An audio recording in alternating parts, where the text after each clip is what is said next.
Hello welcome to లాస్టర్స్ world. మరో మంచి యూస్ఫుల్ వీడియోతో మీ ముందుకైతే వచ్చేసానండి. ఈరోజు అమావాస్య కదా, అమావాస్య రోజున ఎలా చేస్తే లక్ష్మీదేవి అనుగ్రహం మనకి ఎప్పుడూ ఉంటుందండి.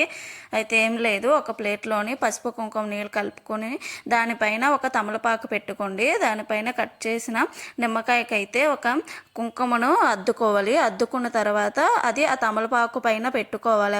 ఆ ముక్క పైన ఒక ఆరత బెల్లను పెట్టుకొని అగ్గిపుల్లతో దాన్ని వెలిగించాలండి. ఇలా రెడీ చేసుకున్న ఈ ప్లేట్ని మన సింహద్వారం ఉంటుంది కదా, సింహద్వారం దగ్గర మనం సవ్య దిశలో 3 సార్లు, అపసవ్య దిశలో 3 సార్లు తిప్పుకోవాలండి. ఇలా చేయడం ద్వారా మనకి ఎటువంటి నెగిటివ్ ఎనర్జీ ఉన్నా, ఇతరులు ఏడుపులు ఉన్నా, భయంకరమైన శత్రువుల బాధలు ఉన్నా తొలగిపోతాయి.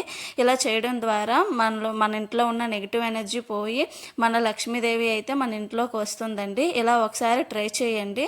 ట్రై చేసి ఎలాగ నమ్మకంతో మాత్రం చెయ్యండి. నమ్మకంతోనే చేస్తేనే ఫలిస్తుందండి. మనం ఏ పని చేసినా ఇది తప్పకుండా చెయ్యండి. ఈ అమావాస్య రోజు సాయంత్రం లోపు ఇలా చెయ్యండి. ఈరోజు సాయంత్రం వరకు అమావాస్య అయితే ఉంది.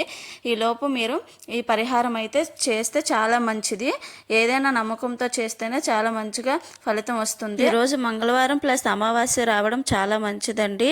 నేనైతే మరికొన్ని పరిహారాలు చేస్తూ లాంగ్ వీడియో అయితే చేశాను, నా ఛానల్లో ఉంది. ఎవరికైనా ఇంట్రెస్ట్ ఉంటే ఒకసారి చెక్అవుట్ చేయండి.